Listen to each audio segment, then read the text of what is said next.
Alright, so here we go. I'm getting to the end, and these last three are absolutely monstrous. They're huge. They're the three biggest debuts, maybe in rap history, in the same fucking year.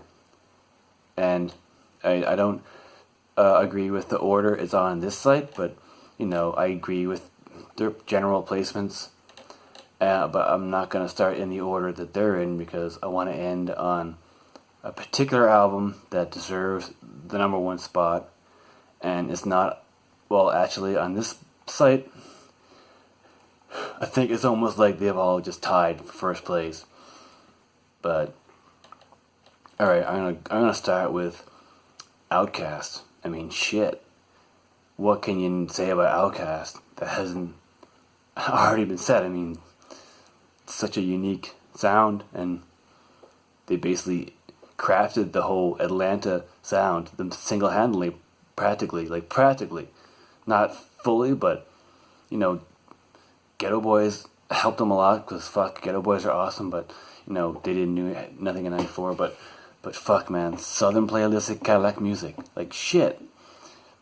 I actually did not like that album at all when it first came out. I know, I don't know what was wrong with me. I was temporarily insane, I don't know, but just in the 90s, I was just so deep into the East Coast sound that I've already waxed about long already, but I was just so into the East Coast sound that when I heard this album, I'm like, what the fuck is this? But Jesus, man, it's an absolute masterpiece. Just no question. I mean, fuck. Like, shit, they just invented a sound and just killed it. I mean, shit, that was what hip-hop was in the 90s. People were just coming out with new sounds and new genres, and they were amazing.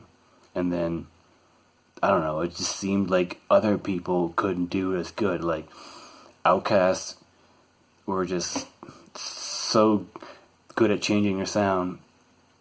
Like, every album. I mean, their next album is one of my favorite albums ever, like AT-Aliens, but that's in 96, but fuck AT-Aliens, and yes, I call it AT-Aliens.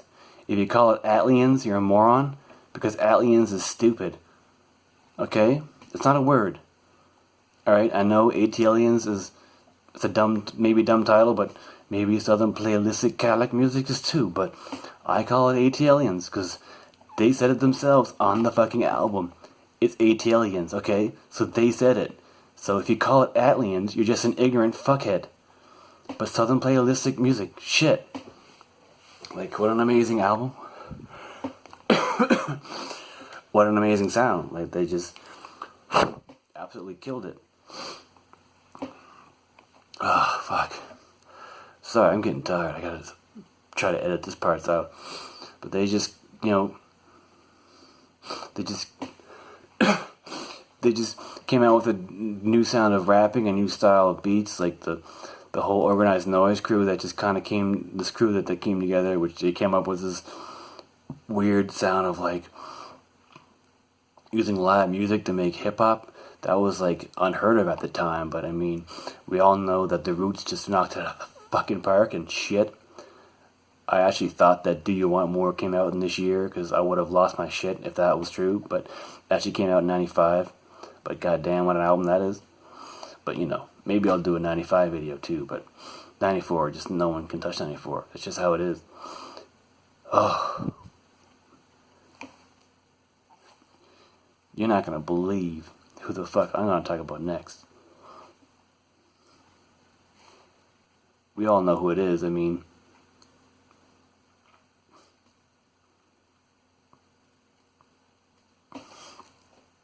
one of the biggest losses to not just hip-hop, but just music.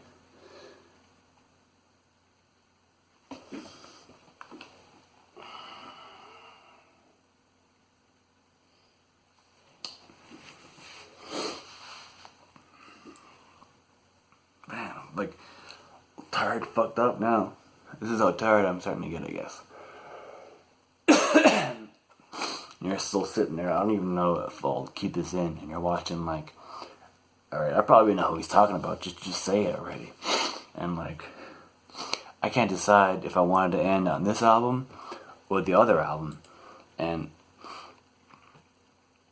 if you grew up the same way era I did and you loved hip hop, you probably already know the next two albums I'm going to talk about. And alright, it's basically, these two albums are a tie. Or at least the rappers are. Yeah, Notorious B.I.G. The best rapper of all time. That's right, I said it. He is the best rapper of all time. And if you don't agree, that's fine. You probably be like, no man, Tupac. And you know what? You like Biggie or you like Tupac, and I like Biggie. And Tupac's great. But I just did not get into what his sound was at the time. And I was just right into East Coast, like I said. And that album, Ready to Die, that's just pure East Coast. And just Biggie is just the best rapper that's ever lived. And no one's ever going to beat him. Ever, ever, ever. That's just it. I'm sorry. Yeah, you're going to be like, yeah, but what about Rakim? I'm like, yeah, that guy's amazing. But, you know, he's Biggie. What about Jay-Z? Yeah, well, if it wasn't for Biggie, Jay-Z wouldn't have a fucking career. And that's a fact. Yeah, but Ready to Die. Just a great album. I mean, I don't know. I mean, shit. It's like, for me, it's not like absolutely amazing like the next album is gonna be, which is my number one, which I know you're all gonna agree with. And if you don't, you really can just fuck off. And I'm okay with that. But it really was a great album.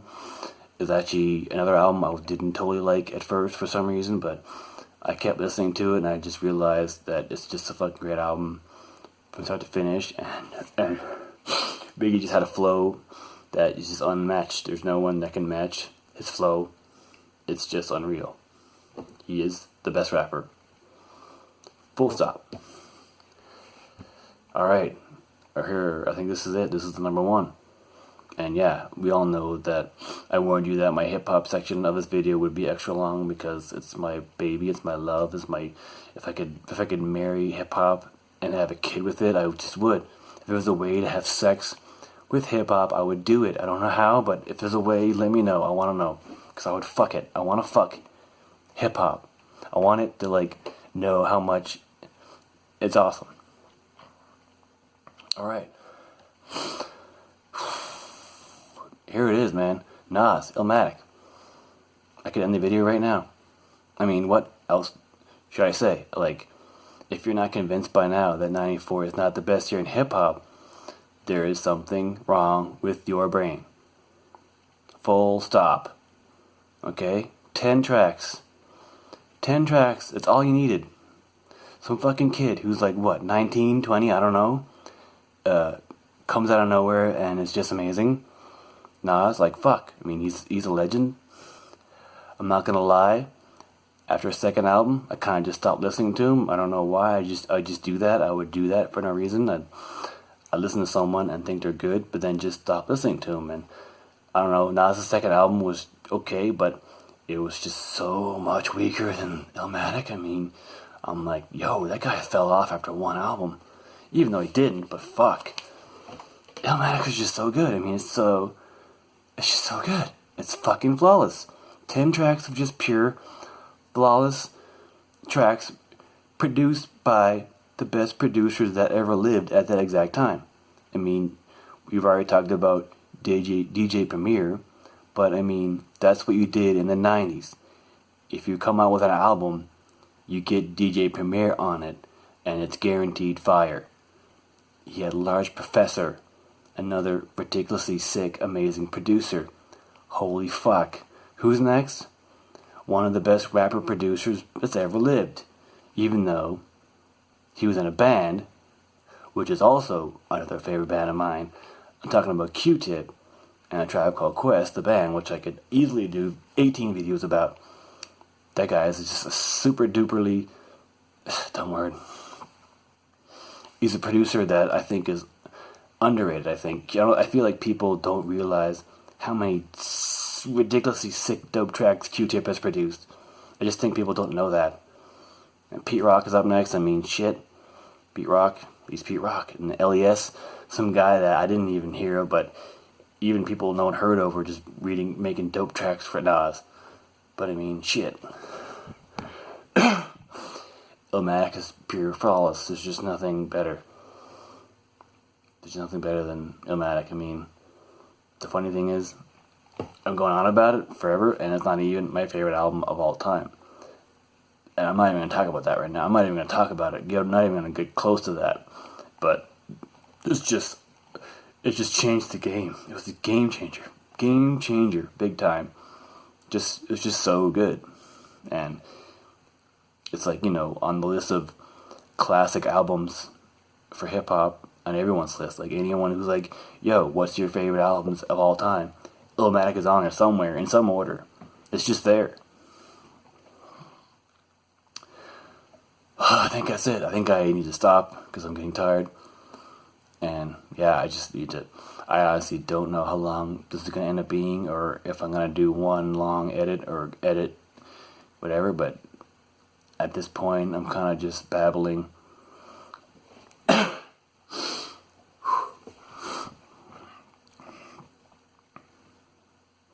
Alright, well, this is it. I think I'm done, but like I said, I personally think that 1994 is the best year in music. It's the best year in hip-hop, absolutely.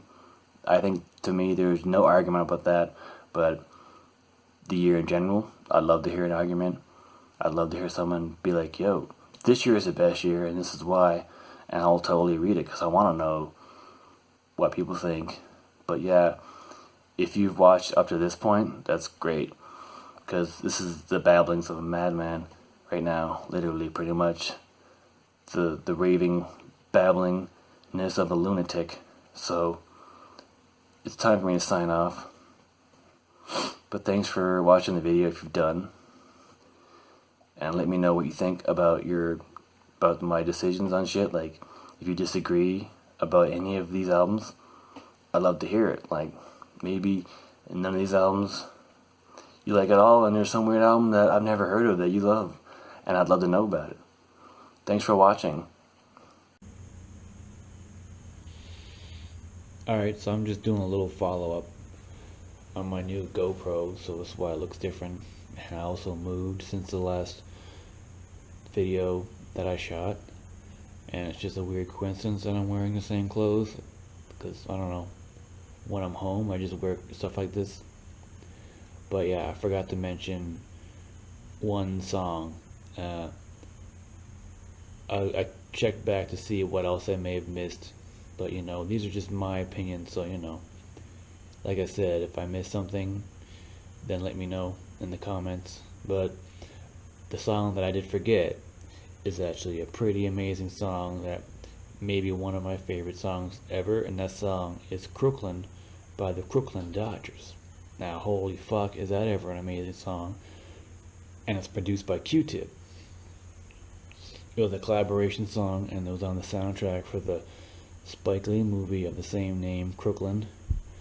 A soundtrack that I bought just for that song, because when I bought it, I was kind of disappointed to learn that at the time, I was disappointed to learn that that was literally the only rap song on the entire album, and the rest of it was all just classic songs that if I actually listened to it now, I'd probably love them.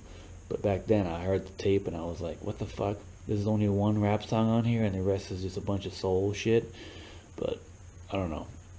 Maybe I should go check it out again. But I bought that entire soundtrack for that one song. Because back in the day, that's what you had to do. You couldn't download it. You had to fucking go buy it.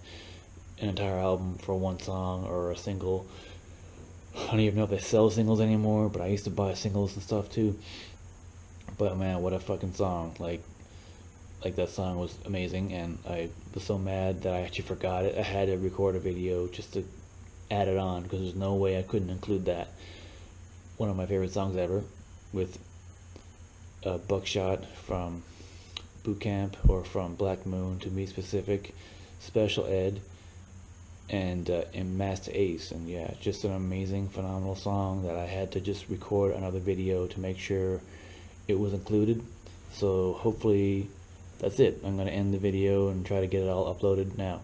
So Thanks for watching. Peace.